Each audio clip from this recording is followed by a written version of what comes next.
Her name was Adeline Voss. Out here they called her Della.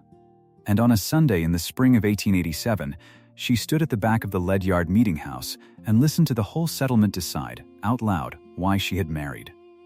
They did not ask her. They talked over her head, to the preacher, as if she were a bench or a coat on a hook. She held her hymnal against her middle, and she did not say a word. Then she set the hymnal down on the pew, quiet as you please, and she walked out to the wagon. Behind her, Mrs. Prudence Gantry raised her voice so the whole yard could hear it. She said it to Reverend Pryor.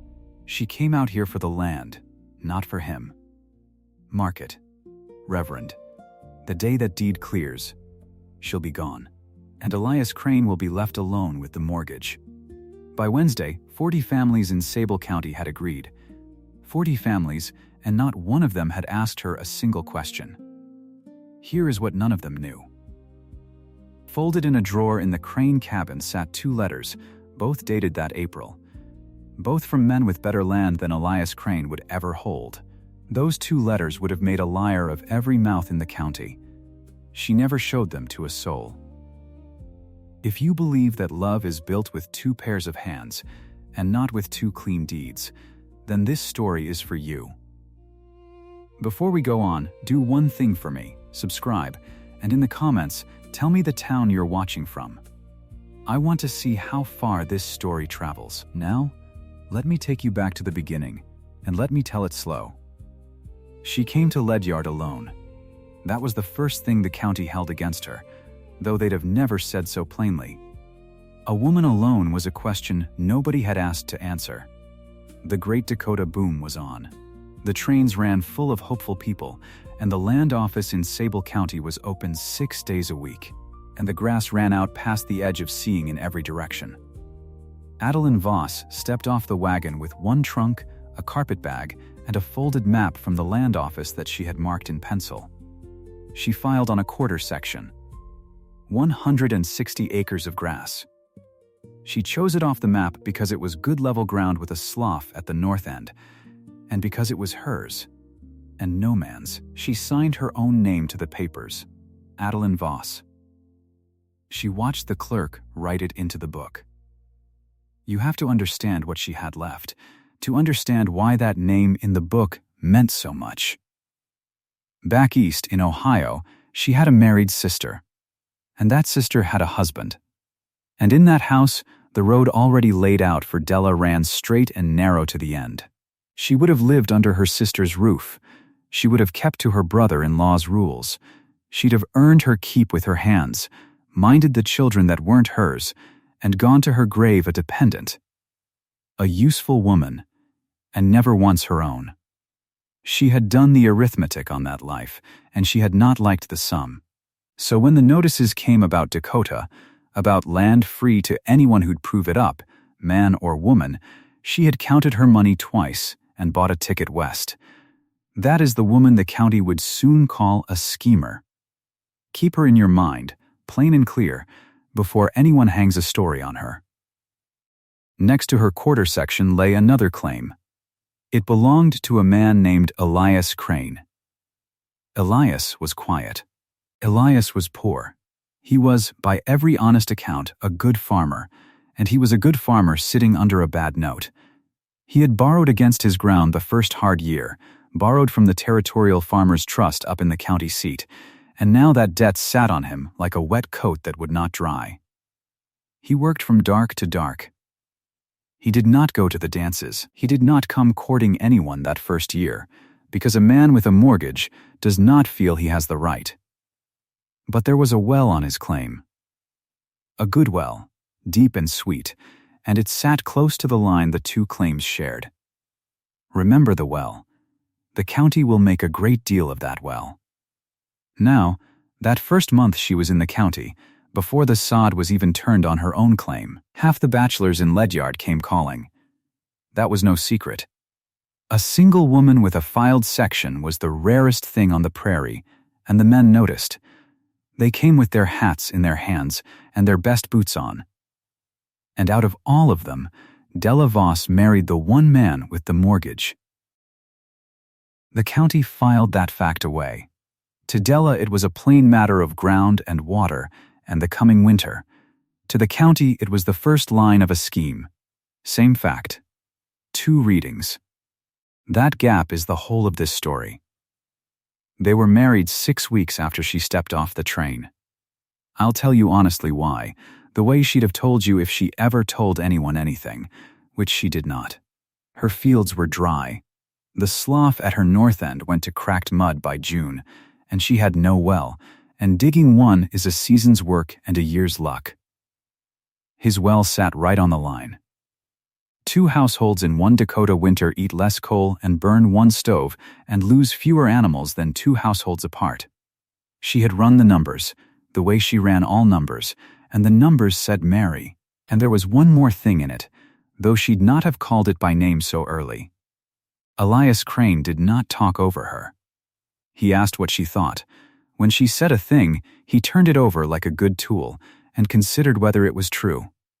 No man had done that for her in her whole life. She noticed. She said nothing about it, but she noticed. Reverend Silas Pryor married them on his circuit. He came through Ledyard once a fortnight, a lean man on a lean horse, and he stopped at the Crane place and read the words over them in the yard, with the wind flattening the grass. 2 witnesses. No cake.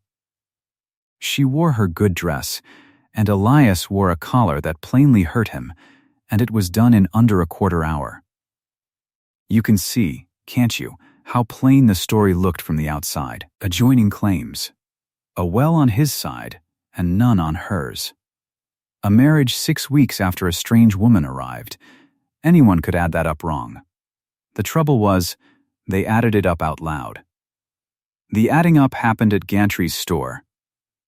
Gantry's was the store in Ledyard, the only one worth the name, and Mrs. Prudence Gantry stood behind the counter of it like a judge behind a bench.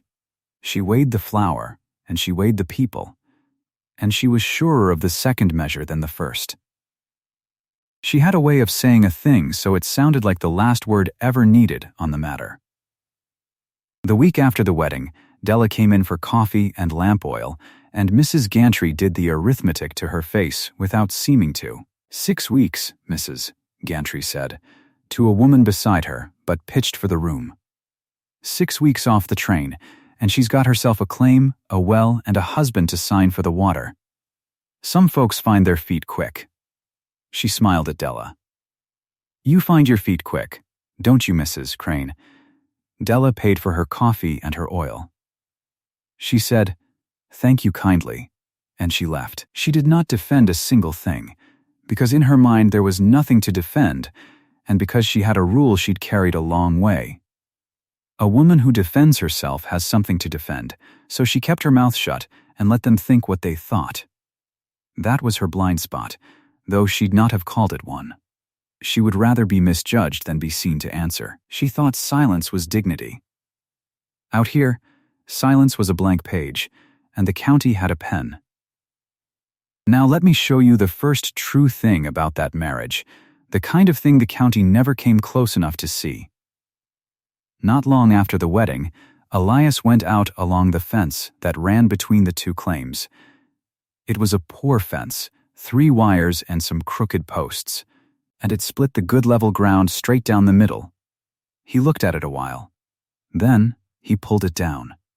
He pulled the staples, and he coiled the wire, and he dug out the posts, and by evening the 2 claims lay open as one field. It made plain sense. One field is worked in one long round. You don't turn the team and lose ground at a fence every 20 rods. It was the most practical thing a farmer could do. It was also the exact thing the county would point to. Look, they'd say, he's already thrown the 2 claims together. She's already got her hand on his ground.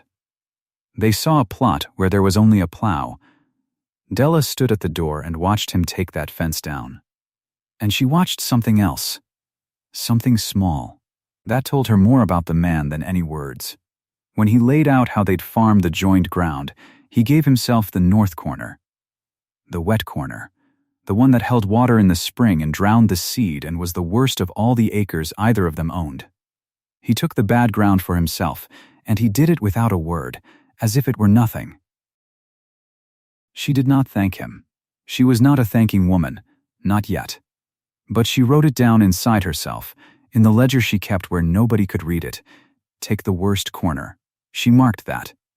The talk did not stay at the store. It moved to the church. It hardened there, the way water hardens to ice, slow and then all at once. At the quilting, over the frames, the women turned the marriage this way and that until it fit the shape they already believed. She married the well. She married the water. She'll prove up her own claim on his back, and then she'll be gone. By the time it came around to the men, it wasn't gossip anymore. It was simply the known thing, the settled opinion, what everyone understood about the Crane woman. And in all that talk, one small fact sat unnoticed by everyone but Della. She still called him Mr. Crane, weeks married, a fence pulled down between them, and she had not once said his given name. Not to him, not to anyone. It sat in her mouth like a coin she wasn't ready to spend. Keep an ear on that. It matters more than it sounds. There was a tin dipper that hung on a nail by the well. An ordinary thing. Dented, bright at the rim from years of hands. Elias's mother had hung it there, and Elias hung it there still, and every soul who drew water on that place drank from it. The county gave that dipper a meaning. When they spoke of the Crane place now, they spoke of the well. The well she married, they called it, half a joke and half a verdict. As if the whole of her had reached across the prairie for that one deep hole of sweet water and taken a husband as the price of the dipper. Watch that dipper. It's going to travel through this whole story, and it's not going to mean at the end what it means now. Then came the Sunday in the yard. The one I opened with. Now you know enough to feel it. Meeting had let out. The families stood about in the churchyard the way they did, the men talking weather and wheat, the women in their knots, the children loose in the grass. Della was near the wagon. Elias had gone to see to the horses. And Mrs. Prudence Gantry, with Reverend Pryor beside her, and 40 families within earshot, delivered her verdict on the whole matter, once and for all, as though she'd been appointed to it. She came out here for the land, not for him, Mrs. Gantry said. Loud, certain, to the preacher, over Della's head, as if Della were furniture set out in the yard. Mark it, Reverend, the day that deed clears. She'll be gone, and Elias Crane will be left alone with the mortgage. It went quiet the way a room goes quiet. 40 families heard it. Nobody said her nay. That silence was its own kind of vote. Della did what she always did. She did not argue. She had her hymnal in her hand, and she set it down on the wagon seat, careful, and she climbed up and took the lines. When Elias came back with the team hitched, she was already sitting straight and dry-eyed with the reins gathered. They drove home the whole way without a word. And here is the part that near broke her, though her face never showed it. Elias had heard a piece of it. Enough, and he said nothing either. Not because he was angry with the county, because some part of him believed it. He believed she had settled for him. He believed she'd be sorry the first hard day. So when the county said she'd married the land, Elias Crane, riding beside her with his hat low, heard only a thing he already feared was true. Two people who might have defended each other, both silent, each for their own private reason. That's the trap the whole first half of this story lives inside. She said nothing to anyone, not to Gantry, not to the preacher, not to Elias. She went on with the work, because the work did not care what 40 families thought, and the work was the one honest thing she could put her hands on. Then, the dry spell came. It came in July, a stretch of hard blue days with no cloud in them, and the kitchen garden Della had put in on her own side began to fail. That garden mattered. It was cabbage and beans and potatoes against the winter, and a winter on the prairie is a long argument you'd better win. The slough was dry. Her ground had no water in it worth the name. Elias had the well. He did not make a speech about it. He simply took to hauling water. Morning and evening, he filled 2 pails at the well, and he carried them the long way to her garden rows, and he poured them slow around the roots so the ground would take it. Bucket by bucket. He did it in the heat after a full day's work, when a tired man wants nothing but to sit. He filled that tin dipper and drank from it between trips, and wiped his mouth and went back for more. Della watched from the kitchen the first evening. The second evening she came out and worked the row beside him with her own pails. They did not talk much. There was not much that needed saying over a garden row. But the beans lived. The cabbages headed up, and the ledger inside her got another line. Hauls water without being asked. If the county could have seen that plain, they'd have called it love, maybe, or at least fair dealing. But the county did not haul water at dusk. The county sat on the church steps and told itself a story it liked better. The late frost came the next spring, and it near took the seed. They'd put in the early wheat on the joined ground, the whole long field of it, his acres and hers as one. And a cold snap came down out of the north the way it does. Sudden, mean, a killing frost promised in the smell of the air by afternoon. A hard frost on new-sprouted seed can wipe a season in a night. And a wiped season, with the note coming due, was ruin plain and simple. They worked that whole night. They dragged out every bit of canvas and sacking on both places. They lit smudge fires along the low ground where the cold pools worst. Della carried burning straw in a bucket, and Elias set the smudges, and they moved down the rows in the dark with the smoke stinging their eyes, and the frost crept in white at the edges of the field, and they beat it back with smoke and canvas foot by foot till the sun came up. They saved most of it, standing at the edge of the field in the gray morning, filthy and half-frozen. They looked at the wheat that lived, and Elias almost smiled, and Della almost smiled back. 2 pairs of hands had done that. Not one. It could not have been done by one. That is the thing the county would never enter in its ledger. But you enter it in yours. Around this same time, 2 things came due in Della's life, and I want you to hold both. The first was a letter. It came from Ohio, from the married sister, addressed in a familiar hand. Della took it from the mail at Gantry's, and she carried it home, and she did not open it. She stood at the stove that evening, and she put the letter in the fire and watched it curl and blacken and go. She never said what was in it. Maybe she knew without reading. An offer of a room. A reminder of a road. A softer version of the life she'd bought a train ticket to escape. Whatever it was, she burned it whole, and she kept her back to the door while she did it. That closed door to the east. Keep it in mind. It opens again before we're done. The second was the note. The Territorial Farmers Trust held $268 against Elias Crane's ground, and it fell due after harvest, $268. On the prairie in 1887, that was a wall a man could break himself against. If the crop came in and the price held, they'd clear it. If not, the trust would take the ground, and every mouth in the county would say I told you so, and one of those mouths would be right for the wrong reason. That note is the clock ticking under everything from here on. $268 due after harvest. Remember the figure. And then, that spring, the 2 better men came. The first was Court Dunning. Court was young and clean-handed, and he had done well. He held a half-section, 320 acres, with a live spring that ran even in the dry years, and a finished frame house with real milled lumber and glass in the windows. A frame house on that prairie, in that year, was close to a mansion. Most folks lived in sod. Court Dunning had glass windows. He came to the Crane place on a good horse, and he asked to speak with Della, and Elias was out in the far field and did not see him come. Court stood in the doorway with his hat in his hand, and he said his piece, plain and decent. He knew she was married.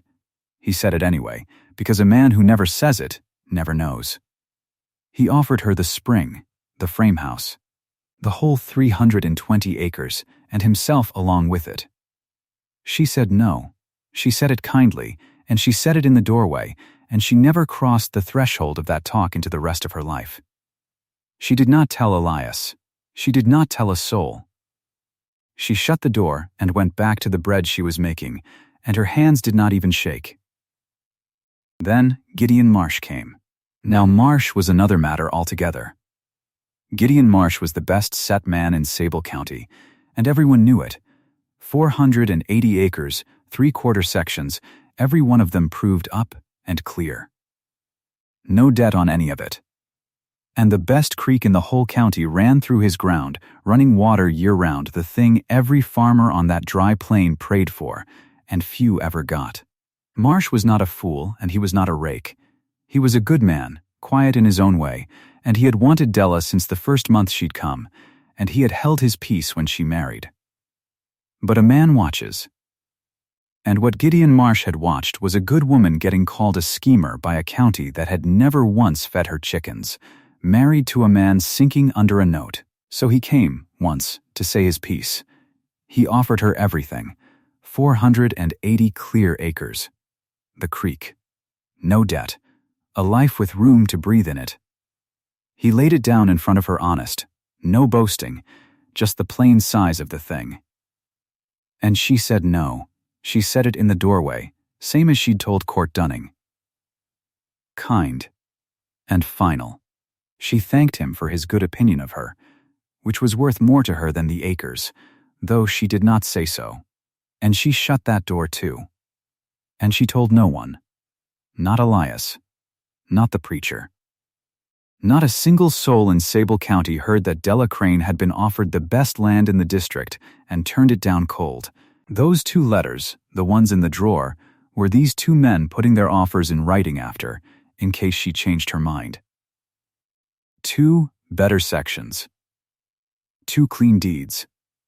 Both refused. Both kept quiet in a drawer where the county would never look. Sit with that a moment, because this is where the whole thing turns on its hinge, quiet, with no one watching. The county said she married for land, and that very spring she turned down the best land in the county to stay on a mortgaged claim with a man who'd never once believed she wanted him. Only one man on the prairie half guessed the truth of it. And by accident. Reverend Silas Pryor, on his circuit rounds, heard of both offers. He heard of Court Dunning's asking from a neighbor. He heard of Gideon Marsh's from Marsh's own hired man. He put the 2 together, and he knew, riding his lean horse between claims, that Della Crane had refused 2 better sections and said nothing. And Reverend Pryor said nothing either. He judged it hers to tell or not to tell. He decided the truth should arrive as her gift, in her own time, and not be spent by his mouth. He rode on.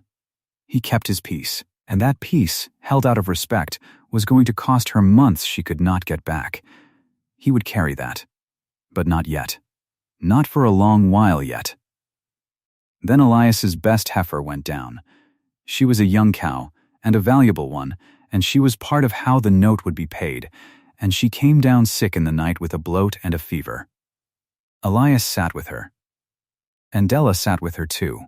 3 nights running, Della was out in the shed by lantern light, keeping the animal on her feet, walking her, dosing her, watching her breathe. 3 nights, on an animal that stood between them and the bank. She did not have to.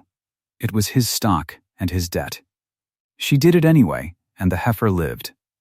The county did not see the shed at night either, but the pattern by now was as plain as the fence line that used to run between the claims, and just as gone. Every hard thing that came, they met with 2 pairs of hands.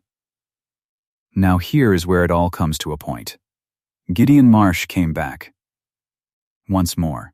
For an answer he was sure any woman in her right mind would have changed by now. Because you have to see it the way 1887 saw it. To refuse 480 debt-free acres and the best creek in the county, to stay on a mortgaged quarter section with a man sinking under a note, was not romantic to that world. It was close to madness. It was the kind of choice that made people question your sense. Marsh believed she'd had time to think. He believed hard weather and a hard note would have done his arguing for him. He came back for the yes he thought was waiting. She met him in the doorway one more time. The wind was up off the grass, and it pulled at her apron. She looked at Gideon Marsh, at his good coat and his clean hands and everything he was offering, 480 acres of it, and she told him no. No, and thank you, and go well. Final as a closed book. Marsh looked at her a long moment. Then he touched his hat, and he turned his horse, and he rode out, and he did not come back to ask again. He carried what he knew away with him, and it would sit in him, unspent, until the day it broke out of him at Gantry's counter in front of the whole county. But that day was not yet. Della watched him go, small and then smaller against the enormous grass. And then she turned to walk back to the house, where Elias was splitting wood by the shed, his shirt dark with sweat, not knowing that the best land in Sable County had just been refused for his sake 50 yards from where he stood. She crossed the yard toward him, and when she got near, she said his name. Not Mr. Crane, not what she'd called him for a year, careful, at arm's length. She said, Elias, just that. He looked up from the wood, surprised, the axe still in his hands, because he had never once heard her say it. And something moved in his face that he tried to hide, and could not. She had said his name. After a year, on the same afternoon she'd sent 480 acres riding off into the grass. He did not know what she'd done. He only knew she'd said his name, and it undid something in him he'd kept nailed shut a long time. And 40 families down in Ledyard, over their coffee and their fence posts and their certainty, did not know a single piece of any of it. They only knew what they'd always known. She came out here for the land, not for him. The deed hadn't cleared yet.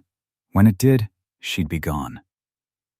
The note was due after harvest. Harvest was coming. And haying time, when the whole county's grass had to come in on shared teams, and the one-horse-drawn mower in the district, haying time was almost on them. You already know something is going to happen in that hayfield. You heard the man's leg in the very first minute of this. What you don't know yet is what it costs her, what the county sees when it happens, and whose mouth finally breaks 4 years of quiet in front of everyone at Gantry's counter. Because the truth was sitting folded in a drawer the whole time, and the only question left was whether Della Crane could survive being wrong in the eyes of 40 families long enough for somebody else's voice to open and set it right. The mower was already greased, the teams were already promised, and the grass was ready to cut. The word got around that the note was due. It always did. Mrs. Prudence Gantry kept the ledger for half the county in her head, and she kept the gossip beside it, and she never troubled to keep them apart. She was measuring calico for the Odell girls when she said it. Loud enough for the barrel, loud enough for the door. $268, she said, due to the trust after harvest. And that deed of hers clears this fall. She snipped the cloth clean. Watch how it goes. She'll pull the neighbors in on the mowing, and the pity, and she'll clear his ground with other men's sweat. Then one morning the wagon's gone, and Elias Crane wakes up alone with an empty well and a paid deed. Somebody by the barrel said it sounded about right. It is about right, she said. I've watched it from the day she stepped off that train. Now here is the thing you know, and she did not. In a drawer in the Crane cabin sat 2 letters, both dated that April. One from a young man with a half-section, a live spring, a finished frame house. One from the richest man in Sable County, offering 480 acres, free of every debt, and the best creek in the district. Della had said no to both. In her own doorway, with her own mouth. And she'd told no one. So when Mrs. Gantry called her a woman marrying land, she was calling a woman who had refused more land than Elias Crane would own in 3 lifetimes. But nobody at the counter knew that, and Della would not tell them. She had a rule she'd carried across the whole country. A woman who defends herself has something to defend. So she kept quiet, and she let them build their little house of certainty, brick by brick, over her head. That summer Elias took to leaving the lamp lit. It was a small thing. She'd come in late from the hens or the garden, and the window would be gold before she reached it. He'd banked the stove the way she liked it, low and even, so the morning fire caught quick. He never said he'd done it. She never said she'd noticed. She noticed everything. She saw that he wouldn't sit to his own supper until the stock was watered and fed. Even the nights his back was bad. Even the night the rain came sideways and he came in soaked to the bone and stood dripping by the door until every animal on the place was dry and full. Then he ate. Cold. Mostly, he didn't complain about the cold. He still believed she'd be sorry. That was the piece she couldn't reach. He'd got it into his head, somewhere early, that a woman like her had settled for a man like him, and that the first hard day would show her the mistake of it. So he waited for the hard day. He was almost gentle about it. Like a man expecting bad weather he felt he'd earned. She wanted to tell him about the drawer. She never did. Telling him would have been defending herself, and she'd sooner have walked back to Ohio. Haying came the way it always came in that country. All at once. The whole settlement's grass had to come down inside the same short spell before the weather turned and the stems went woody and the rain could rot a cut field flat. There was one horse-drawn mower in the district. One. It went from claim to claim on a schedule Mrs. Gantry's husband kept, and the teams were shared, and every family owed labor to every other family until the last load was in. That was the law of the place, not written anywhere. Stronger for it. The mower came to the crane claim on a bright, hard morning with a wind out of the southwest. Elias was on the seat, 2 horses in the traces, one of them young. Della was raking behind, 20 yards back, her sleeves rolled and her hat down against the glare. She heard it before she saw it. A snake, maybe, or a grouse breaking cover under the horse's feet. She never did learn which. The young horse threw its head and screamed and lunged, and the older one caught the panic the way one animal always catches another's, and the team bolted. The mower's sickle bar rode low along the ground, 5 feet of teeth, cutting as it went. When the team lurched, Elias was thrown from the seat. Sideways, down, into the path of the bar. She saw his leg go under it. She did not scream. People asked her later, and she said she didn't remember screaming, and the men who were near said she didn't. She dropped the rake, and she ran, and the whole time she ran she was already thinking, already sorting, the way you do when the thing you feared has finally come, and there's no more room left for fearing it. The bar had opened his leg from the knee down. Opened it, to the bone. She got the horses stopped. She never could say how, only that she had a hand on the young one's bridle and her whole weight against it, and her voice low and hard in its ear. Then she was down in the grass with him, and his blood was coming in a way blood should not come. In a pump, and she knew that pump. She'd seen a man die of that pump once, back east, in a mill. She took off her apron, and she tied it high on his thigh, and she twisted it with the rake handle until the pump slowed to a seep. He was gray. He was saying something.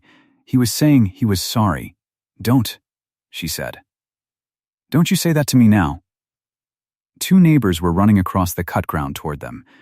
She'd never in her life been so glad to see men she barely knew. They got him in the wagon, on a door lifted off the barn.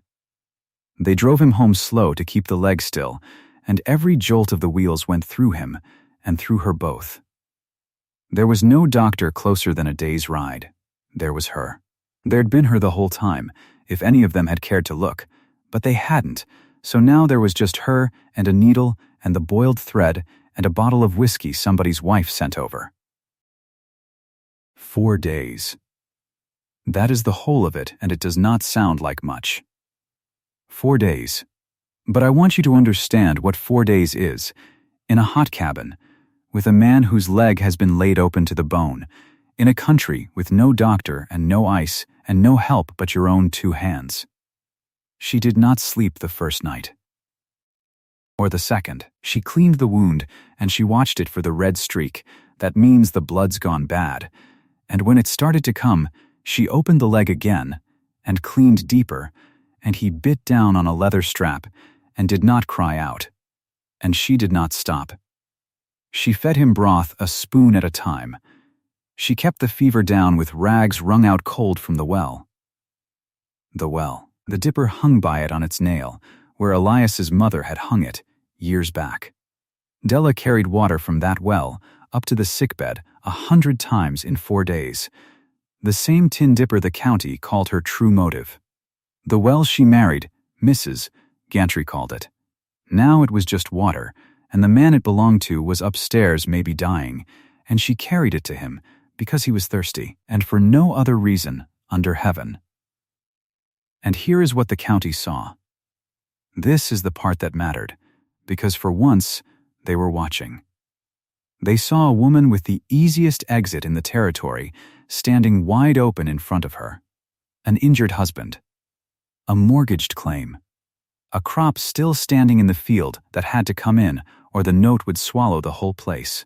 And 40 miles off, Gideon Marsh's 480 clean acres, and every soul in Sable County knew Marsh had never married, and half of them could guess why. A scheming woman leaves on the 4th day. That's the arithmetic.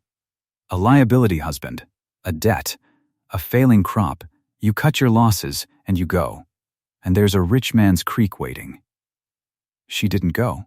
On the 3rd day, with Elias fevered but holding, she walked out into the yard where the neighbors' team still stood, because the settlement's hay had to come in regardless of one man's leg, and she said to them, plain, his grass is still down and drying in the field.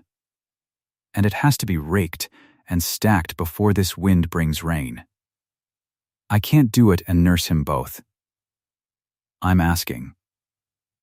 They looked at her. Prudence Gantry's own husband was among them. And something turned. Not all at once. But a man named Odell picked up his fork and said he'd start on the near field. And then another went. And then it wasn't a question anymore. They brought in the crane hay. Both sections worth, hers and his, the one field where the fence used to be. While she ran between the sickbed and the yard with the dipper in her hand, water for the men, water for her husband, the same tin cup. They got it in the day before the rain. The crop the note leaned on, stacked and safe. Elias's fever broke on the 4th night. She was sitting beside him with her head down on the edge of the bed, not asleep, past sleep. And she felt his hand move and find her hair. Weak, barely there. But there. You're still here, he said. Where would I be, she said. It wasn't a question. She was too tired for questions. He didn't answer. But she heard him breathing different after that. Easier, like a man who'd set down a thing he'd carried a long way. Now, the county had watched her nurse a cripple and save a debtor's crop and turn down the easy road without appearing to notice the road was there. That shook the theory. But it didn't break it. Mrs. Gantry, when it got back to her, only pressed her lips and said the deed still hadn't cleared. Had it. And a smart woman waits for her moment. Certainty like hers doesn't die of evidence. It dies of one thing only. Somebody it can't dismiss, saying the thing out loud, in front of everyone. That somebody walked into Gantry's store on a Saturday in the middle of that month. Gideon Marsh didn't come to town much. He didn't need much.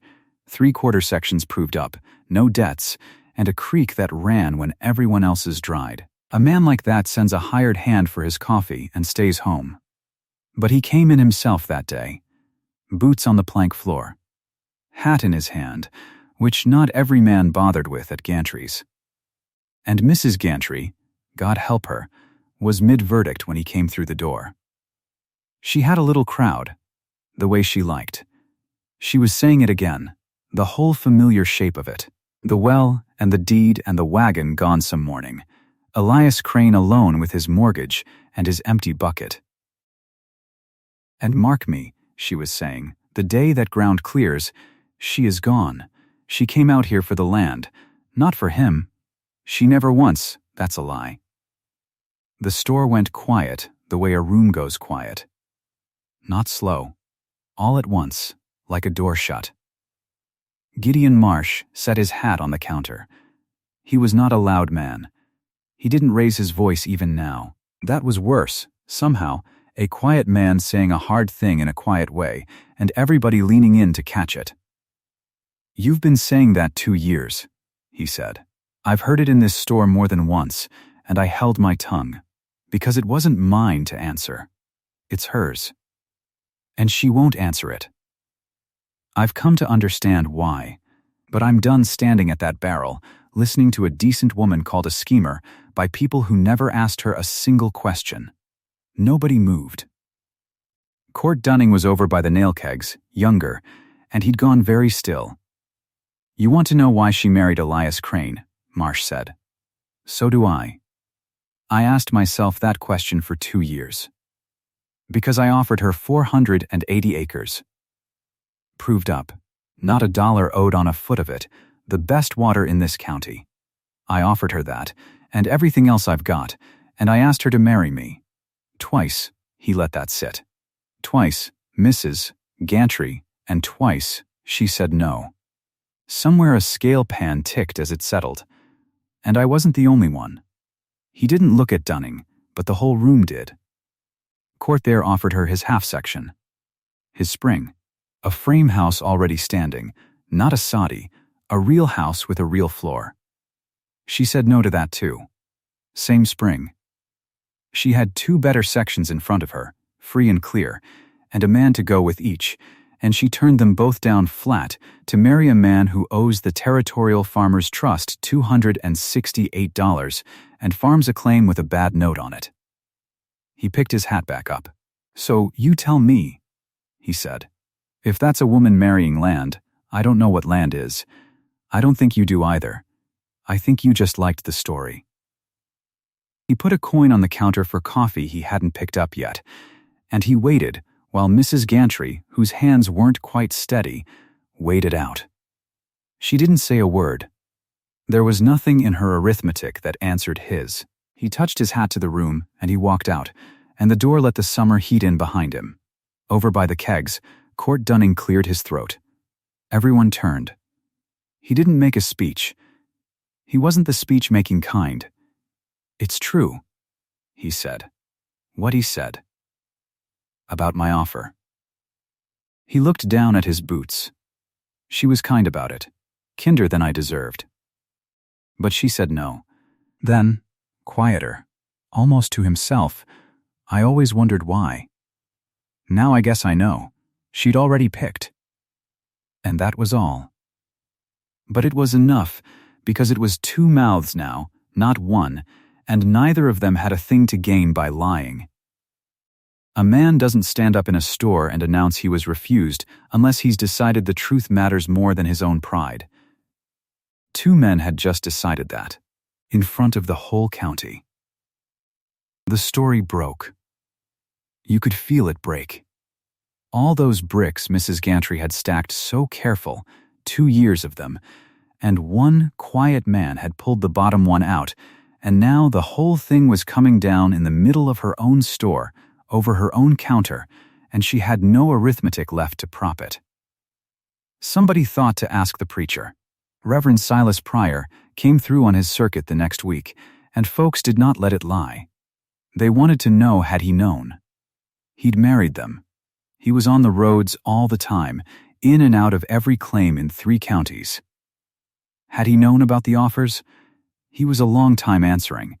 He was not a man who lied, and everybody there knew it, which is why the long silence was its own kind of answer before he ever spoke.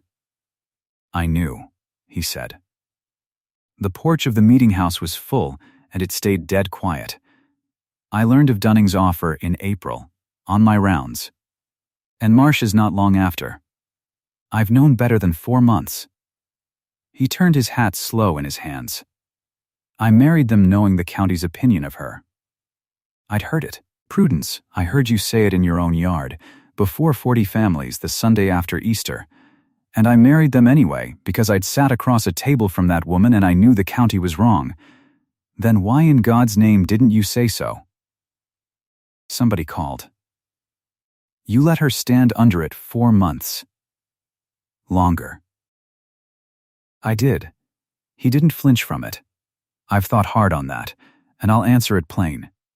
It was hers to tell, not mine. A truth like that, what she gave up, and why, that belongs to the one who paid for it. If I'd stood up and cleared her name, I'd have taken the one thing she'd kept for herself.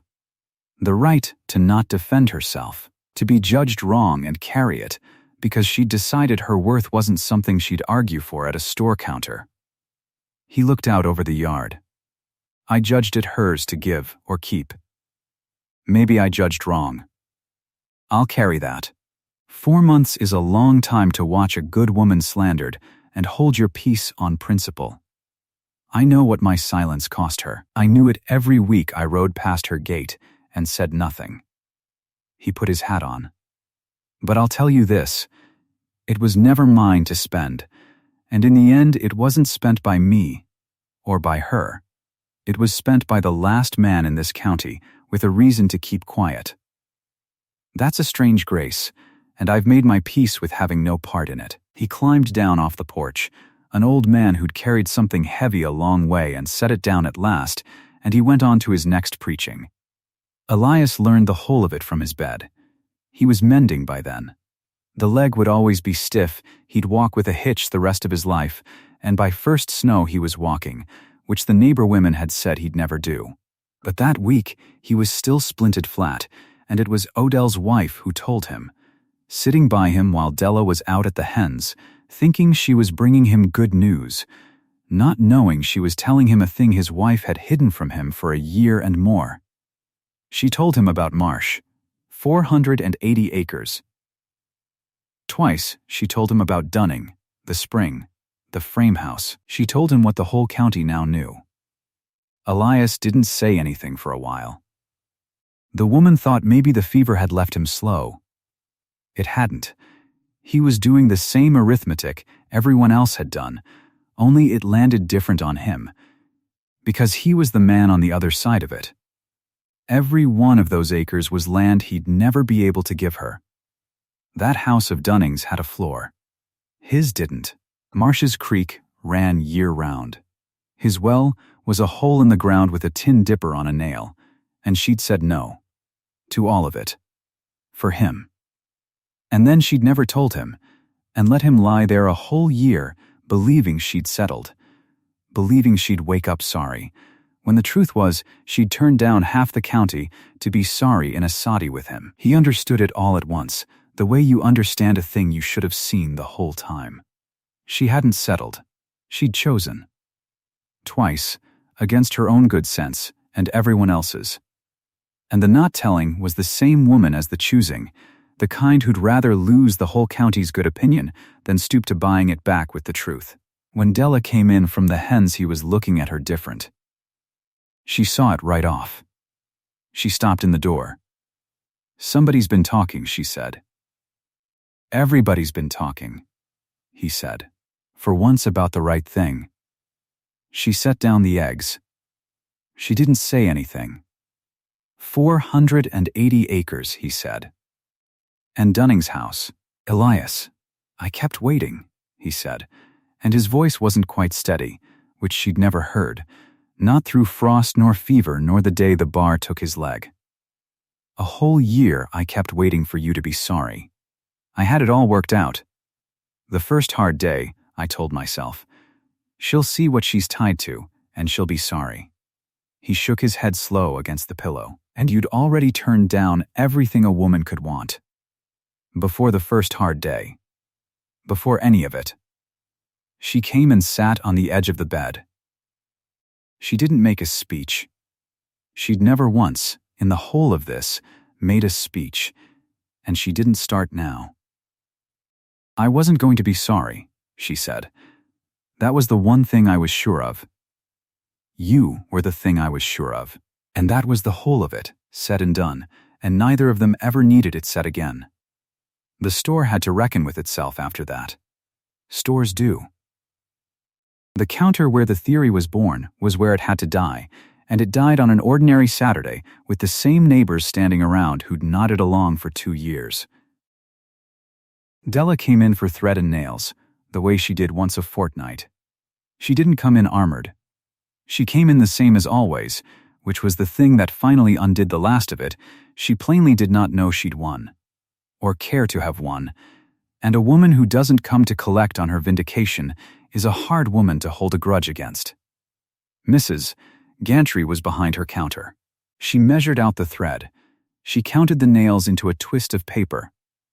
Her hands were careful, and her face was set, and she did not say one word the whole time, not the weather, not the harvest, not a syllable, because there was nothing left in her ledger that squared, and she was not a woman who could say she'd been wrong out loud, so she said nothing at all, which for Prudence Gantry was the loudest thing she ever did.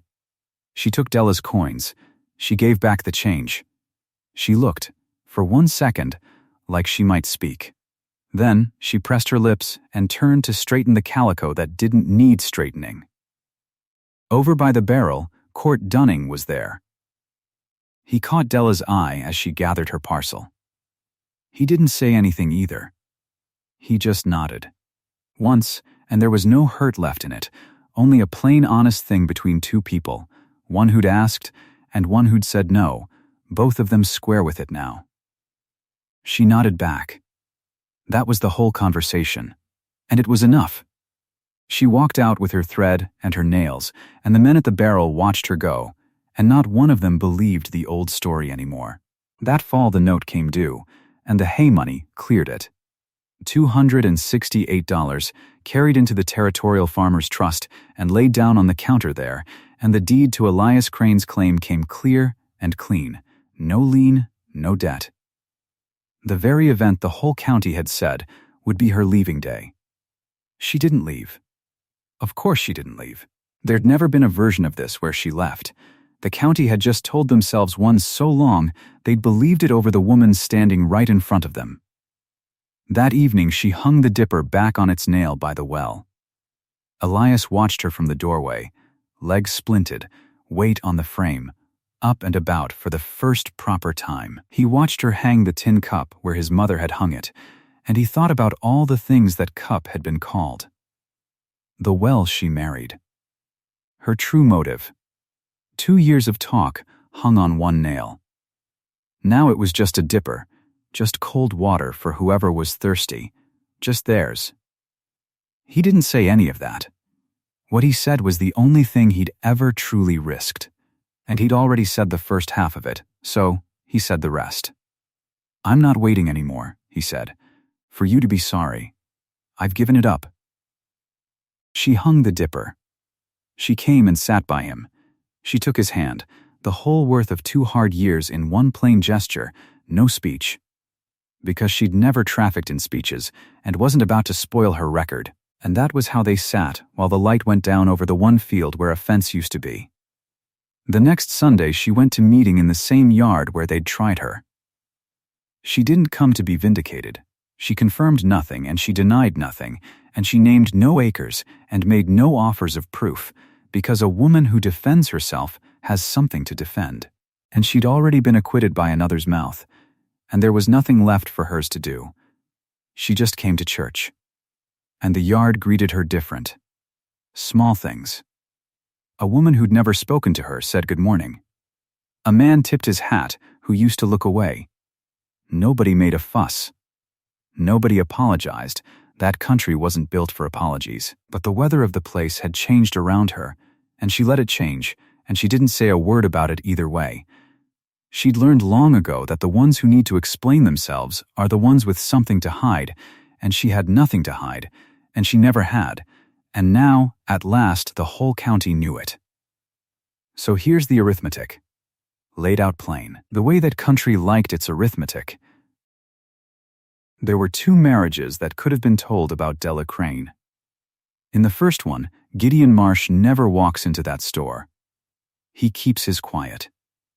And Della lives out her whole life as the woman who married the well, correct forever in the only record that ever really mattered out there, which was the settlement's mouth. She'd have nursed Elias and buried the note and grown old on that claim, and every soul in Sable County would have gone to their graves sure they'd had her figured from the train platform on. Right about her. Wrong about her. It's the same thing, if nobody ever says otherwise. And in the second one, the one that happened, a lit cabin at first frost. One field where a fence used to be, a tin dipper, at a shared well, and nobody left alive who'd call it her motive. A man walking again by first snow, with a hitch in his step, out to close the gate at dusk. The marriage the county had to revise. Only one thing stands between those two lives. Not her nursing. Not the hay brought in against the rain. Not the two better sections turned down flat. She did all of that in the first version too, and it changed nobody's mind. Because the accusation was never going to die from anything she did. It could only ever be killed by somebody else's voice. Her whole task, all 4 of those months and the year before them, was just to survive being wrong in 40 pairs of eyes long enough for another mouth to open and set it right. Mrs. Gantry never did say she was sorry. She just stopped talking and started weighing Della's nails with care, and that was as close to penance as she had in her. The Reverend carried his silence the rest of his rounds, quiet about it, a good man who'd guessed wrong about what mercy was, and knew it. And Gideon Marsh went home to his 480 acres, and his good creek, and his empty house, and he never married. And he never once said he regretted standing up in that store. Because some men would rather tell the truth about a woman they can't have than let the county lie about her. That's the whole of it. A woman crossed a country to belong to nobody and ended up belonging to one man by choosing him over everything, and the choosing was never believed until the last man who'd have profited from her leaving stood up and said it wasn't so. If you've ever been judged by people who never once asked you a question, if you know what it is to be right and outnumbered, and to just wait, then you already understood Della before I ever told you her name. Comment the town you're watching from. I want to see how far this one travels.